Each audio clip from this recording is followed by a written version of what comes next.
All right, everyone, let's get right into it. Today, we are absolutely cracking the code on two of the easiest, high-scoring questions you're going to face in your English paper. I promise you, by the end of this, you'll have a foolproof game plan to lock in full marks for both message and poster writing for your 2026 board exams. So, let's jump right in. So, let me ask you something. Do you want the easiest 5 marks on your entire English paper? Of course you do, right? Well, this is that question, and I'm not even kidding. If you just follow the exact format we're about to cover, these marks are basically yours. This is your chance to get a head start on your total score before you even tackle the tough stuff. Okay, first things first, we've got to understand the basic difference here. A message is all about being short, simple, and informal. Its entire job is just to pass on some clear info.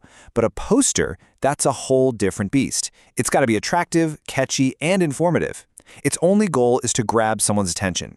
Think of it like this. A message whispers, but a poster shouts.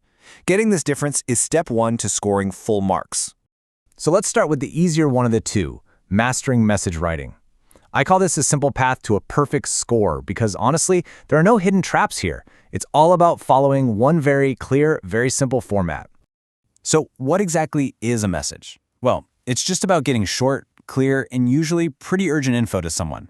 You know, like when a friend calls while you're out, or there's a last-minute change to a plan. The whole point is to get the essential information across without any extra fluff. Brief and simple, that's the name of the game here. And here it is. This slide is the entire secret. The 3-step full marks format. This is totally non-negotiable, you guys. You've got to start with the receiver's name, then you write the message itself, and you end with the sender's name. That's it. To, message, from. Don't add anything extra, and whatever you do, don't miss any of these parts. Okay, now this is super important, and it's where so many students slip up. The word count. It's the golden rule. Your entire message needs to be between 30 and 40 words. If you write more, you're actually going to risk losing marks. See, the examiner is testing your ability to be concise. So the main takeaway, keep it short. Let's break down a perfect example. First, we've got to Ravi. Check. Step 1 is done. Then, the message. Ravi, your friend called to inform you about the extra class tomorrow at 9 a.m. Please be on time. Notice how it's only the most important info? No how are you, no long stories, just the facts. And finally, from promote. Check. Step 3 is done. This is a perfect, full marks answer.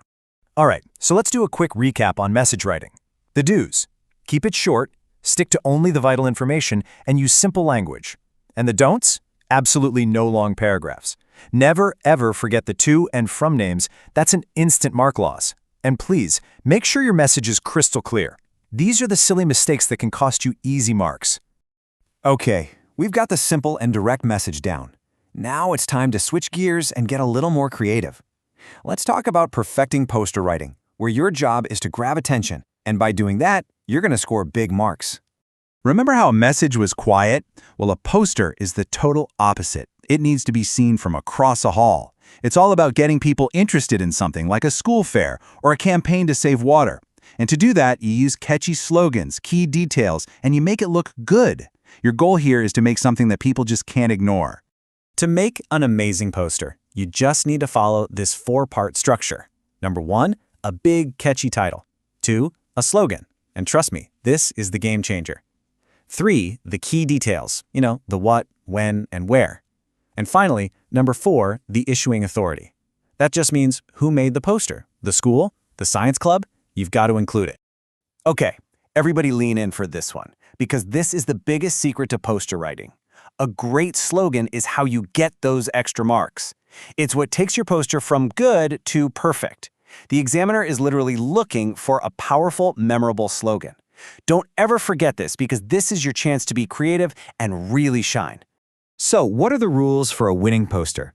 Keep your sentences short and punchy. Always include that slogan. Yeah, I'm saying it again because it's that important.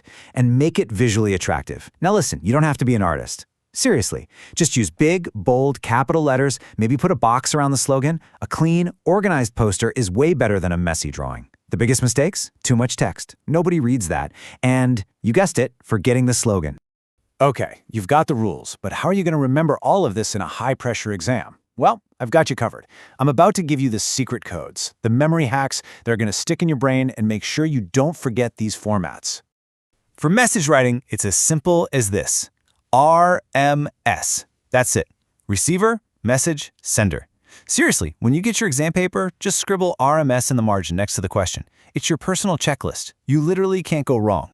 And for the poster, of course we have a code for that too. It's TSDA. Title, slogan, details, authority. This is your foolproof checklist. Just ask yourself, do I have a catchy title? Yep. A powerful slogan? Oh yeah. The necessary details? Got 'em. And the issuing authority at the bottom? Check. If you can say yes to all four, you're well on your way to full marks. All right, let's make this crystal clear. Sometimes the best way to know what to do is to see what not to do. So let's look at a bad answer right next to a perfect score answer. The difference is going to be night and day. Okay, just look at the left side. See that message? It's just a big, confusing blob of text. And the poster? A boring block of text. Yawn. Now look at the right. That's what we're talking about. The message is short, clean, and you know exactly what's going on. And that poster? Bam! The bold title and the powerful slogan grab you immediately. That right there is the difference between losing marks and scoring a perfect 5. Okay, deep breath. We've covered the formats, the rules, the common mistakes, and the secret codes. Now let's put it all together into one simple final game plan you can take right into the exam hall. This is your full mark strategy.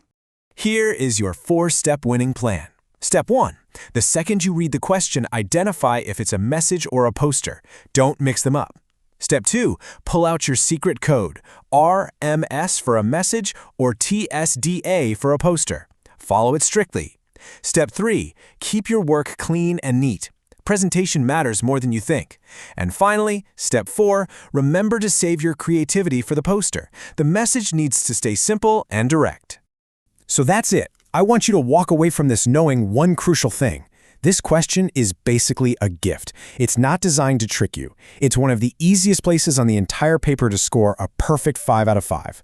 You have the codes, you have the strategy, you've seen the examples, you know exactly what you need to do. You've absolutely got this.